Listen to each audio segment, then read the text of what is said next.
5টি ভেন্যুতে ৭৫টি দেশে ২২০টি সিনেমা নিয়ে ১১ জানুয়ারি পর্দা উঠছে ২৩তম ঢাকা আন্তর্জাতিক চলচ্চিত্র উৎসবের। এরই মধ্যে অনুষ্ঠিত হয়েছে উইমেন ইন সিনেমা কনফারেন্স। ১৭ ও ১৮ জানুয়ারি জাতীয় জাদুঘরের সিনেপ্লেক্স অডিটোরিয়ামে তৃতীয়বারের মতো অনুষ্ঠিত হবে মাস্টার ক্লাস। ১৯ জানুয়ারি পর্যন্ত চলবে সিনেমা নিয়ে এই উন্মাদনা। উৎসব ইতিবৃত্ত নিয়ে আমাদের সাথে আছেন চলচ্চিত্র সমালোচক বিধান রিবেরু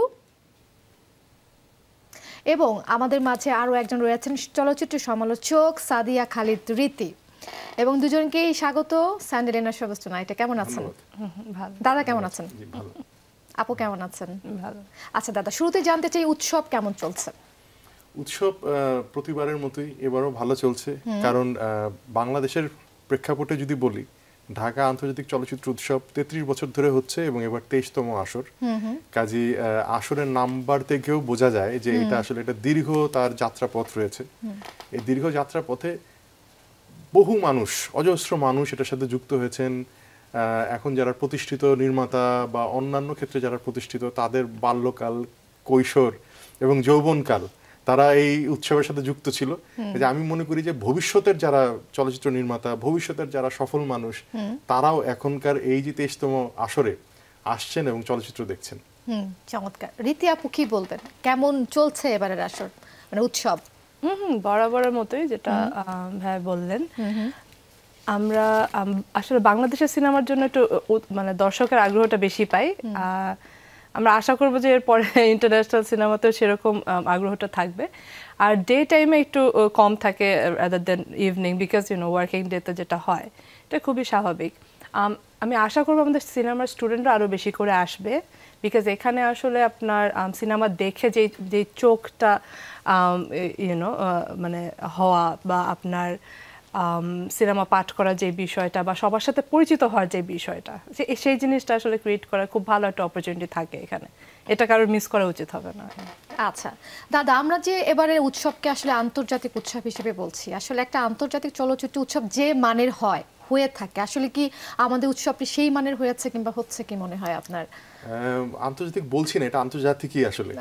কারণ আন্তর্জাতিক এই কারণে, যখনই বিভিন্ন জাতি গোষ্ঠী বা জাতি রাষ্ট্র থেকে মানুষ এসে এখানে যুক্ত হবে, সেটাই তো আন্তর্জাতিক হয়ে ওঠে, তাই না?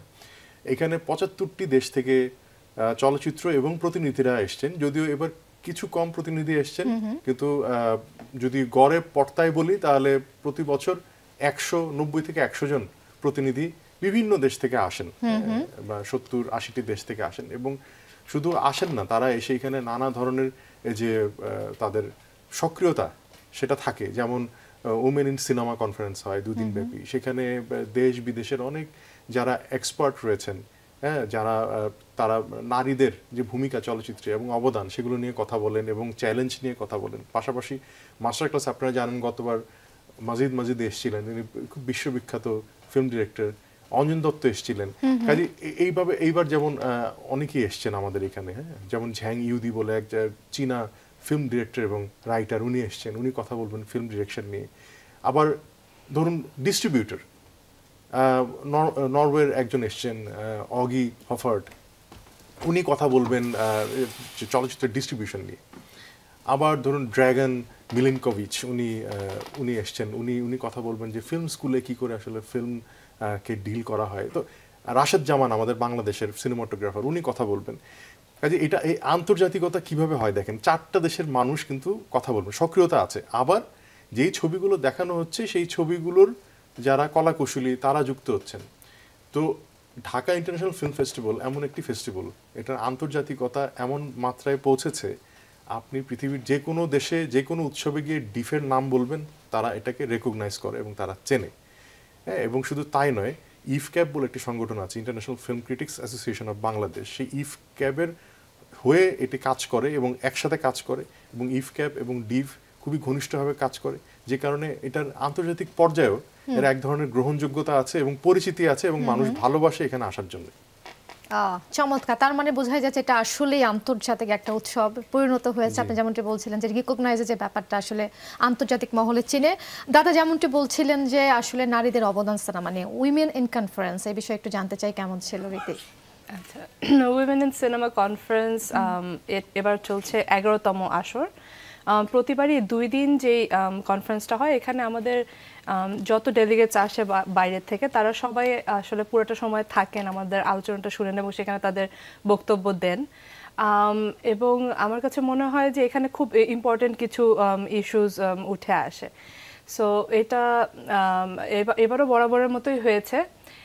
কিছুটা ডেলিগেটদের এবার তো সংখ্যাটা কম ছিল, কিন্তু আমি আশা করব যে আমাদের ফিল্ম মেকাররা আরও বেশি করে যাতে আসে, কারণ এখানে কিন্তু যত ডেলিগেটসই আসে এই কনফারেন্সে কিন্তু সবাই যায়, হ্যাঁ, এবং তাদের সাথে যে সংযোগ স্থাপনের যে জায়গাটা সেটা কিন্তু এখানেই ক্রিয়েট হতে পারে। সো আমরা আসলে নিজে থেকেই আসছি না, আমরা নিজে থেকেই অপরচুনিটিটা নিচ্ছি না, হ্যাঁ। সো সেটা কেন হবে, হ্যাঁ, রাইট। আমি সবাইকে আরও বেশি করে আমন্ত্রণ করব আমাদের এই কনফারেন্সে আসার জন্য, কারণ এটা ওপেন ফর অল এবং এখানে সেই সংযোগ স্থাপনের জায়গাটা আছে। ওকে, আমরা শুনলাম। দাদা, একটু জানতে চাই 17 এবং 18 জানুয়ারি জাতীয় জাদুঘরের সিনেপ্লেক্স অডিটোরিয়ামে এখানে মাস্টার ক্লাস হতে যাচ্ছে তৃতীয়বারের মতো। আসলে মাস্টার ক্লাসে কি থাকছে একটু জানি আমরা।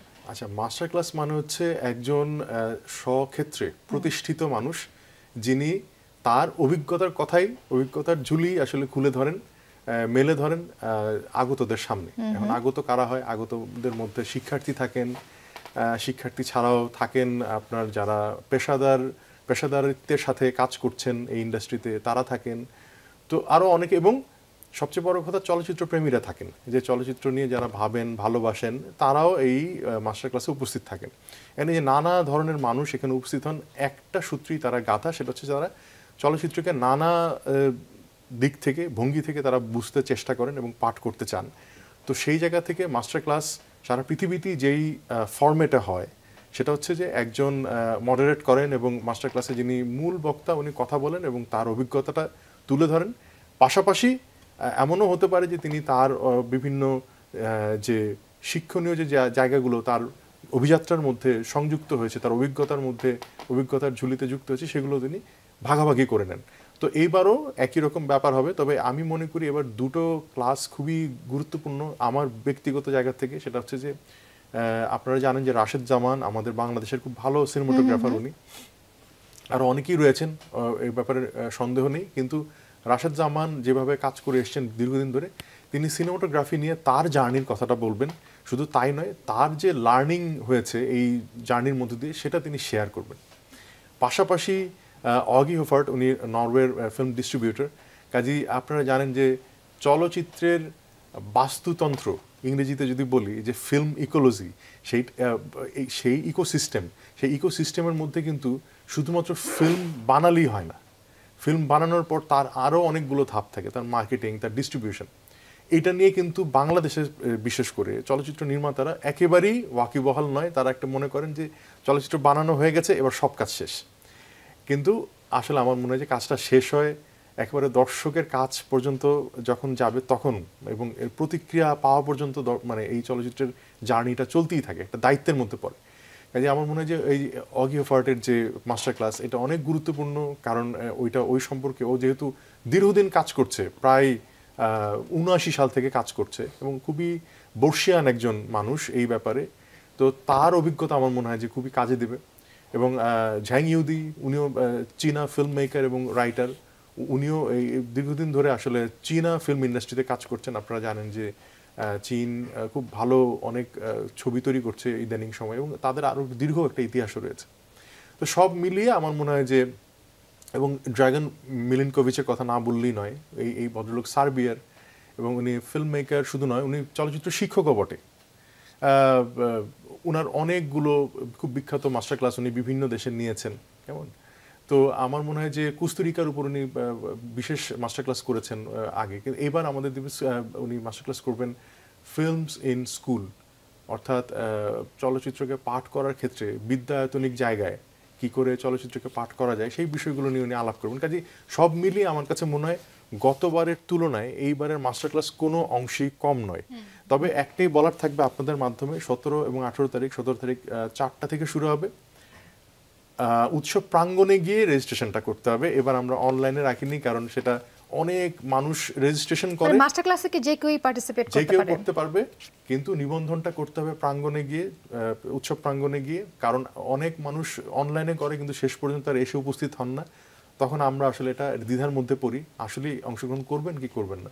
যারা সত্যিকার অর্থেই আগ্রহী এবং ইচ্ছুক তারা একদম প্রাঙ্গণে এসে নিবন্ধন করবেন এবং আগে এলে আগে পাবেন ভিত্তিতে 30 থেকে 35 জনকে আমরা জায়গা দিতে পারবো। ওকে, রীতি ট্র্যাডিশন মিস মডার্নিটি এই বিষয়ে আমরা জানবো, তবে ছোট্ট একটা ব্রেকের পর। ভিউয়ার্স, ব্রেকের পর সবাইকে স্বাগত জানাচ্ছি, ধন্যবাদ সাথে থাকবার জন্য। রীতি, আমি যেমনটি বলছিলাম ব্রেকে যাবার আগে যে ট্র্যাডিশন মিস মডার্নিটি এই বিষয়ে একটু জানতে চাই। Female Peking opera performers in Chinese films from classical narrative to contemporary realism, এই বিষয়ে একটু ছোট করে জানতে চাই এটা আসলে কি। আচ্ছা, তো আমাদের যে জ্যাং ইউদির কথা বলছিলেন যে মাস্টার ক্লাস নেবেন, তিনি হচ্ছে এটার কিনোট স্পিকার ছিলেন আমাদের উইমেন ইন সিনেমা কনফারেন্সে। এই সেশনটা আমাদের আসলে খুব ভালো গিয়েছে, খুব ইন্টারঅ্যাক্টিভ গিয়েছিল। হ্যাঁ, তো যেটা হলো যে এখানে one of the speakers was Rainbow Fong, China থেকে। তো সে খুব ইন্টারেস্টিং একটা টপিক তুলেছিল যে সে একটা কনফারেন্স আয়োজন করেছিল অফ ফেস্টিভ্যাল ডিরেক্টরস, যেখানে সে দেখে যে 1/10 হচ্ছে মেয়ে। হ্যাঁ, তো সে সেটা একটা প্রশ্ন রাখলো যে কেন ফেস্টিভ্যাল ডিরেক্টর মেয়ে হচ্ছে না। হ্যাঁ, তো তখন এটা নিয়ে একটা আলোচনা শুরু হয়ে গেল আমাদের অডিয়েন্সের ভিতরে যে হ্যাঁ, আমাদের বাংলাদেশে কয়জন আছে এইসব নিয়ে। এবং সেখানে কিছু মানুষ ডিফেন্ড করা শুরু করলো যে না, মেয়েরা হতে পারবে না। কেন পারবে না? মেয়েরা স্পন্সর আনতে পারে না। তারপরে হচ্ছে কি জানি আরেকটা জিনিস, মেয়েরা দৌড়াদৌড়ি করতে পারে না। খুবই অদ্ভুত অদ্ভুত সব লজিক আসতেছিল। হ্যাঁ, সো এইগুলা শুনে যে এই যে কাউন্টার লজিক দিয়ে মানে এক্সেলেন্ট একটা ডিসকাশন হয়েছে, সবাই খুব এনজয় করেছে। হ্যাঁ, সো আর আমরা আসলে হয় কি যে মেইন যে টপিকটা থাকে সেখান থেকে আমরা অনেক সময় সরে আসি যখন আলোচনাটা জমে যেতে থাকে। হ্যাঁ, বাট এটা আমরা অ্যালাউ করি বিকজ অডিয়েন্স যেখানে এঙ্গেজ হচ্ছে সেখানে আমরা মানে বাধা দেই না। But it was a very interesting discussion. Interesting. দাদা কি কিছু যুক্ত করতে চান এই বিষয়টাতে? না, আমি যুক্ত করতে চাই। আমি ওই কনফারেন্সটাতে ছিলাম না কারণ আমার অন্য জায়গায় কাজ ছিল। কারণ মানে ফিল্ম ফেস্টিভ্যালেরই অংশ হিসাবে জুরি স্ক্রিনিং হয়, সেখানে থাকতে হয়েছে, কাজেই আমি সরাসরি ওই কনফারেন্সে ছিলাম না। তবে এই বিষয়ে যদি আমাকে বলতে বলেন তাহলে আমি মনে করি যে নারী এবং পুরুষ এইভাবে ভাগ করে আমি দেখতেই নারাজ। আমি মানুষ হিসেবে দেখতে চাই এবং মানুষ তার পক্ষে অসম্ভব বলে কিছু নেই।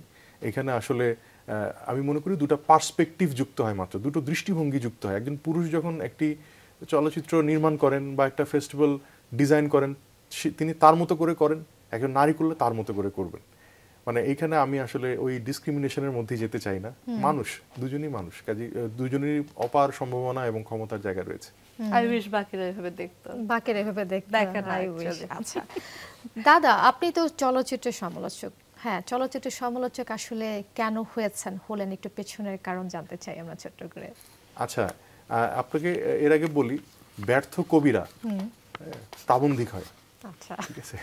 তো চলচ্চিত্র নির্মাতা হিসেবে ব্যর্থ হওয়ার কারণে হয়তোবা আমি চলচ্চিত্র সমালোচক হয়েছে, এটা হতে পারে।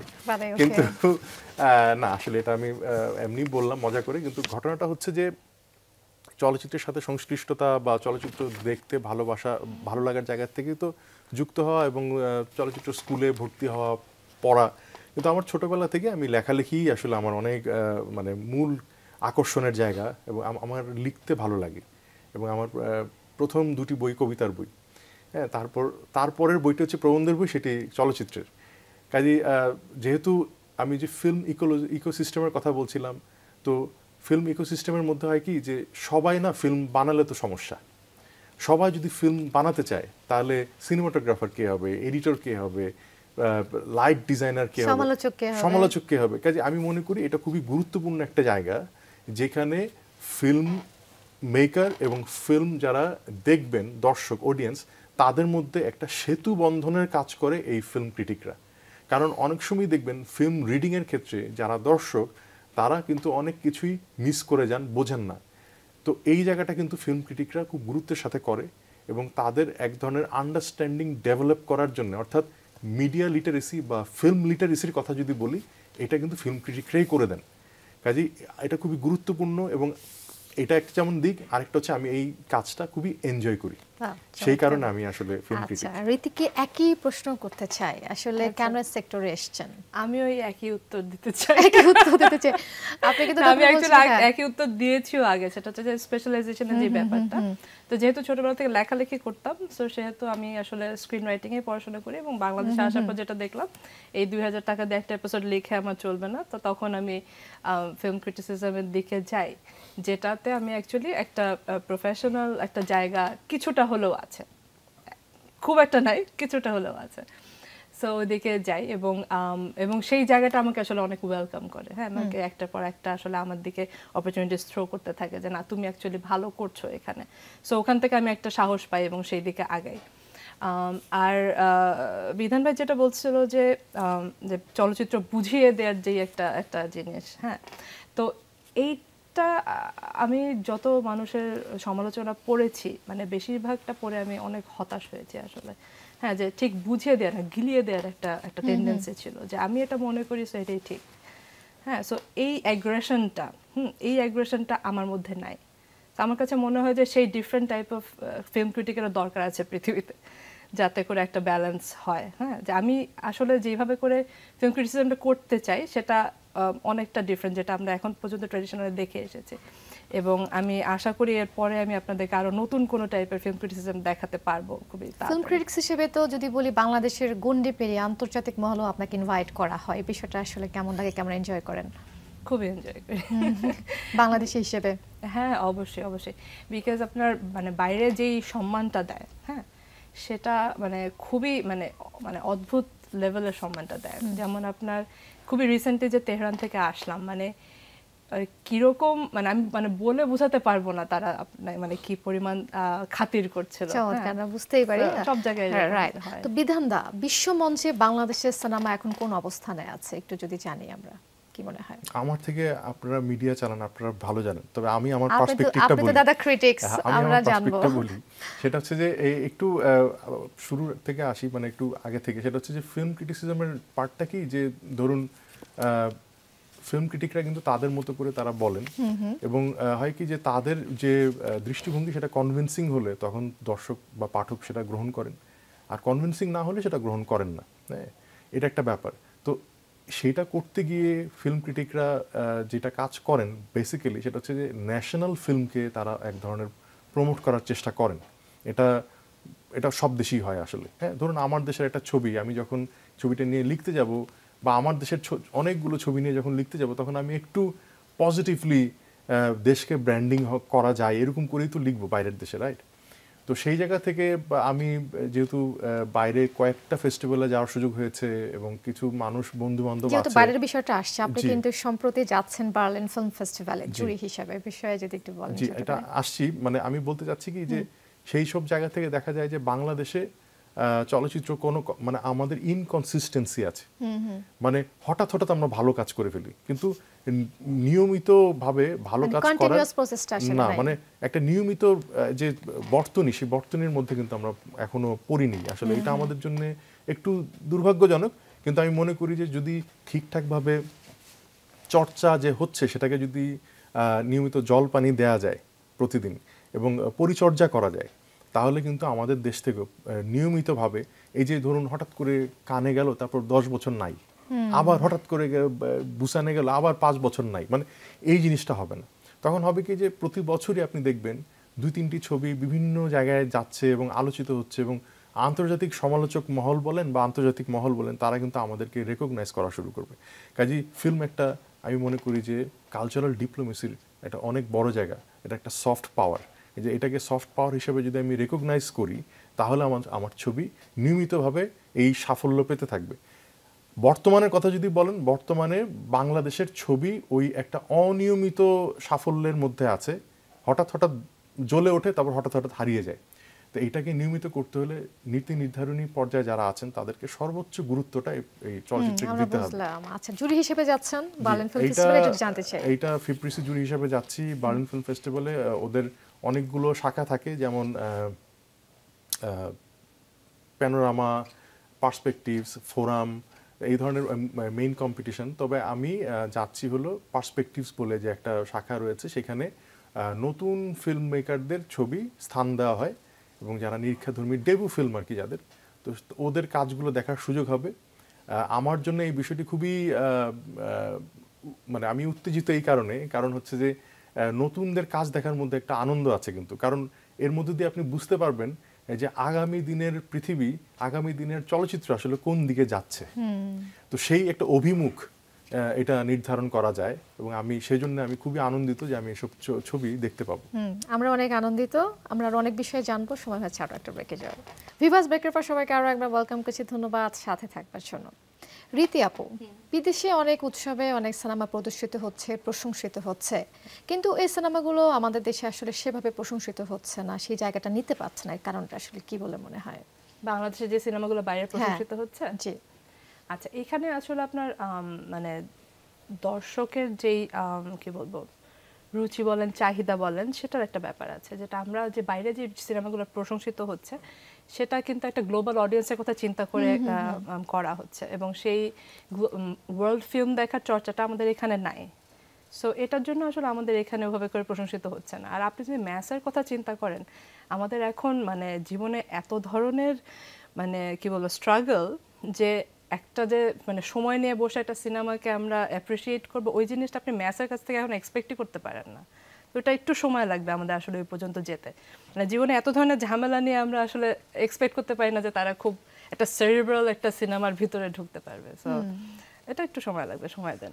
দাদা, যেমনটি বলছিলাম আন্তর্জাতিক মহলে অনেক সিনেমাই প্রদর্শিত হচ্ছে, সেরকম একটা সিনেমা হচ্ছে বলি, উৎসবের একদম শেষ দিনে প্রদর্শিত হবে সিনেমাটি, কিন্তু বাংলাদেশে এখন পর্যন্ত সিনেমাটি মুক্তি পাচ্ছে না। কারণটা কি? কারণটা যারা ছবিটি বানিয়েছেন তারা বলতে পারবেন, কিন্তু আমি যতদূর বুঝতে পারি যে সাধারণত যেটা হয় সেটা হচ্ছে চলচ্চিত্র তৈরি করার পর নির্মাতা এবং প্রযোজক তারা চান যে বিভিন্ন উৎসবগুলোতে ছবিটি দেখাতে চান। উৎসবগুলোতে দেখানোর পর দেখালে হয় কি যে উৎসবের একটা নিজস্ব তার গতিপথ আছে বা নিজস্ব এক ধরনের মার্কেটিং পলিসি এবং ইত্যাদি। যেহেতু যদি উৎসবে দেখানো হয়, যেমন আপনি কথা বলছেন বলিনি, আমরা কথা বলছি, ডিফে দেখানো হচ্ছে এবং এক ধরনের এটা বাজ ক্রিয়েট করে, একটা আলোচনা তৈরি হয়। তারপরে যখন তারা প্রেক্ষাগৃহে সেটা রিলিজ দেবেন, মুক্তি দেবেন, তখন এটা মানুষের একটা আগ্রহ তৈরি হবে এবং তারা দেখতে যান। এরপরে কি হয়, টেলিভিশনে মুক্তি দেয়, তারপরে সবার শেষে গিয়ে ওটিটিতে মুক্তি দেয়। কাজে এটা একটা বলা যায় যে ক্রম মানে মানে ক্রম বিবর্তন রয়েছে আর কি, যে মুক্তির ক্রম বিবর্তনের মধ্যে দিয়ে একটা ছবি চলে। তো প্রথমত সবাই, শুধু বাংলাদেশে না, পৃথিবীতে সব অনেক জায়গাতেই তারা প্রথমেই আসলে উৎসবটাকে বেশি গুরুত্ব দেন। আপনারা দেখবেন বহু ছবির প্রিমিয়ার কিন্তু উৎসবে হয়। হ্যাঁ, তো সেটা একটা কালচার, একটা সংস্কৃতি, আবার পাশাপাশি এটার পিছনে বাণিজ্যটাও আছে। কাজেই উৎসবে মুক্তি দিলে হয় কি, ওটা একটা এক ধরনের আলোচনার জন্ম দেয়, তখন এটা মানুষের একটা ভেতর আগ্রহ তৈরি হয় যে না ঠিক আছে ওইখানে, কারণ ওখানে ফিল্ম ক্রিটিকরা থাকেন। ভালো ছবি হলে তখন ফিল্ম ক্রিটিকরা যখন লেখালেখি শুরু করেন, তখন ওই যে বললাম ব্রিজ, সেতু বন্ধন, তখন ওই দর্শক আগ্রহ বোধ করতে থাকে, আচ্ছা অমুক পত্রিকাতে এটা লিখেছে, তাহলে ছবিটা দেখা দরকার। যে এটা একটা ব্যবসায়ের অংশও বটে, শুধু সংস্কৃতির অংশ না। ভুলে গেলে চলবে না, আর্ট ইন্ডাস্ট্রি দুটোই কিন্তু শিল্প। আর্টও শিল্প, ইন্ডাস্ট্রিও শিল্প, কাজেই চলচ্চিত্র দুটোই। আচ্ছা, আবার উৎসবে ফিরে যাই। এবারের উৎসবে আসলে যদি বলি সেরা সিনেমা নির্বাচনের ক্ষেত্রে কি কি বিষয় আসলে প্রাধান্য পাবে? এটা অন্যান্য যত বড় ফেস্টিভ্যাল আছে তারা যেরকম করে আসলে আপনাকে কোনো ক্রাইটেরিয়া বেঁধে দিবে না, ঢাকা ফেস্টিভ্যাল কিন্তু ঠিক সেই স্ট্যান্ডার্ডগুলো ফলো করে এবং এখানে আসলে এটা খুবই প্রশংসার দাবি রাখে। আপনার আমি তো বাংলাদেশের অনেক ইভেন গ্রামেগঞ্জে অনেক ফেস্টিভ্যালেও গিয়েছি বা অনেক ইউনিভার্সিটির অনেক ফেস্টিভ্যালেও গিয়েছি। একটা জিনিস আমরা মানে মেনটেন করি না, সেটা হচ্ছে যে জুরি ডেলিবারেশন, যেটা যে জুরিটা একসাথে বসে যে একটা ডিসকাশন করে একটা ডিসিশনে আসা যে একেই আমরা অ্যাওয়ার্ডটা দিব, এটা বেশিরভাগ ফেস্টিভ্যাল করে না বাংলাদেশে। তো ঢাকা ফেস্টিভ্যাল ওটা অলওয়েজ এটা মেনটেন করে। সো এইখানে আমরা যেটা করছি, আমরা সিনেমাগুলো দেখছি, একসাথে দেখার চেষ্টা করছি, অনেক সময় স্কেজুলের জন্য পাচ্ছি না, বাট দেখে আমরা আসলে সিনেমাগুলো নিয়ে আলোচনা করছি যে আপনার বেস্ট 3টা বা 5টা কোনটা মনে হয়েছে, তারপরে সেগুলোর ভিতর আরও বেশি গভীর আলোচনা করে আমরা ডিসাইড করছি। আমরা এখানে কোনো ফিক্সড ক্রাইটেরিয়া না যে সিনেমাটোগ্রাফিটাই ভালো হতে হবে বা স্ক্রিন প্লেটাই ভালো হতে হবে বা অ্যাক্টিংটা ভালো হতে হবে, এরকম কোনো মানে আমরা ফিক্সড ক্রাইটেরিয়া করি না। বিকজ এটা করলে হয় কি, টেকনিক্যালি যেই সিনেমাটা সবচেয়ে ভালো, হ্যাঁ, লাইক যেটা লাইট খুব চকচকে, যেটা স্ক্রিন খুব চকচকে, সেটাই দেখা যায় যে নাম্বার বেশি পেয়ে যায়। সো ওভাবে করে নাম্বারিং সিস্টেম করাটা আসলে it's not fair to the films. তো আমরা যেটা করি যে আমরা মানে ওভারঅল সিনেমাটা নিয়ে আলোচনা করি। দাদা যদি একটু জানতে চাই, আমাদের ফিল্ম ফেস্টিভ্যালে কিন্তু আমরা দেশীয় তারকাদের খুব একটা দেখতে পাই না, কিন্তু একটু যদি আন্তর্জাতিক মহলে আমরা তাকাই সেখানে কিন্তু ওই দেশের যে তারকারা আছে তাদের কিন্তু একদম ঠাসা থাকে, কিন্তু রেড কার্পেট থেকে সর্বক্ষেত্রেই কিন্তু আমরা তাদেরকে দেখতে পাই, কিন্তু আসলে আমাদের দেশীয় উৎসবে আসলে এরকমটা কেন দেখতে পাই না? এই দূরত্বটা আসলে কেন একটু জানতে চাই। এইটা আমার কাছেও একটা প্রশ্ন। ধরুন কথার কথা বলে আমাদের এখানে অনেক চলচ্চিত্র ফেস্টিভ্যালে দেখানো হয় যেখানে তারকারা থাকেন, মানে ওই ছবিটিতে সাধারণত আমরা কিন্তু আমন্ত্রণ জানাই। এখন আমাদের দেশে হলে তাদের হয়তো আমি জানি না আসা উচিত, আসেন না কেন ওটা ওনারা ভালো বলতে পারবেন, তবে একেবারে আসেন না সেটাও নয়, আসেন। যেমন আজকেই যদি বলি, আজকে 14 তারিখ, আজকে আমাদের একটি প্রেস মিট রয়েছে উৎসবের, সেখানে কুসুম শিকদার আসবেন, উনি প্রেস মিট করবেন। তারপর রুনা খানের একটি চলচ্চিত্র রয়েছে, উনি উনার যে প্রদর্শনীর দিন সেদিন প্রেস মিট করবেন। আসেন না একেবারে ভুল, আসেন।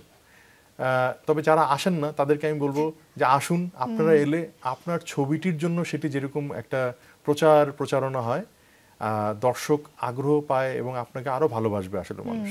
তো এই আমার আহ্বান থাকবে, যারা আসছেন না কষ্ট করে, মানে শিডিউল থাকে হয়তো বা অন্য ঝামেলা থাকে, সবকিছু একটু ম্যানেজ করে যদি চলে আসেন, বাংলাদেশের চলচ্চিত্র অঙ্গনই কিন্তু আসলে উপকৃত হবে। একদম একদম একদম।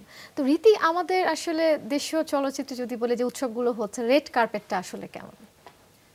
আমাদের চলচ্চিত্র উৎসবে তো ঢাকা ফেস্টিভ্যালে কোনো রেড কার্পেট নাই, হ্যাঁ, বা আমরা এটা অ্যারেঞ্জ করতে গেলে যেই পরিমাণ লজিস্টিক্যাল সাপোর্টটা লাগবে সেই ঝামেলার মধ্যে আমরা আসলে এখন যাওয়ার জন্য প্রস্তুতি না। বা রেড কার্পেট যেটা করে কি আপনার, যেটা আমরা ক্যানে দেখে থাকি, মানে খুব বেশি আপনার অ্যাটেনশনটাকে ঘুরিয়ে ফেলে তারকাদের জামা কাপড়ের প্রতি।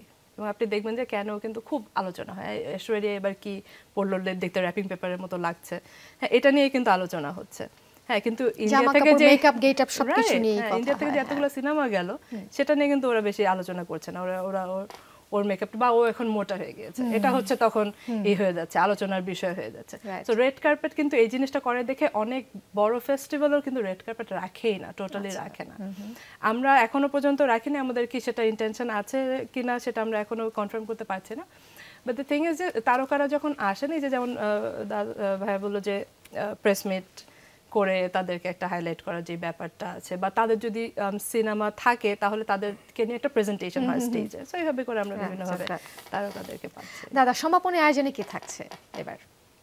সমাপনী আয়োজনে তো আসলে ওরকম কোনো বড় আয়োজন থাকে না, আমাদের শুরুটা হয়েছিল জলের গান দিয়ে। তো একটা সাংস্কৃতিক অনুষ্ঠান হবে, নৃত্য অনুষ্ঠানের মতো হবে, কিন্তু মূল আকর্ষণটা কিন্তু পুরস্কার ঘোষণা, সেটাই অনেকক্ষণ ধরে হয়, কারণ অনেকগুলো পুরস্কার বিভিন্ন শাখা থেকে দেয়া হয়। তো আমার ধারণা যে যারা অংশগ্রহণ করেছেন এই 9 দিন ব্যাপী যাদের ফিল্ম দেখানো হয়েছে তারা সবাই উপস্থিত থাকবেন। পাশাপাশি যারা কষ্ট করে এতদিন চলচ্চিত্র দেখেছেন তাদের দেখা চলচ্চিত্রটি পুরস্কার পেল কিনা সেটা দেখার জন্য উপস্থিত থাকবেন। আচ্ছা, অনেক অনেক ধন্যবাদ রীতি আপু এবং বিধান দা, অনেক ভালো থাকবেন দুজনেই। Thank you for coming. Viewers, সানলিনা শুভস্ট্রাইটের আজকের আয়োজন ছিল পর্যন্ত, আবার ফিরে আসবে একই সময়। সে পর্যন্ত সবাই ভালো থাকুন, দেখতে থাকুন যমুনা টেলিভিশন। Good night.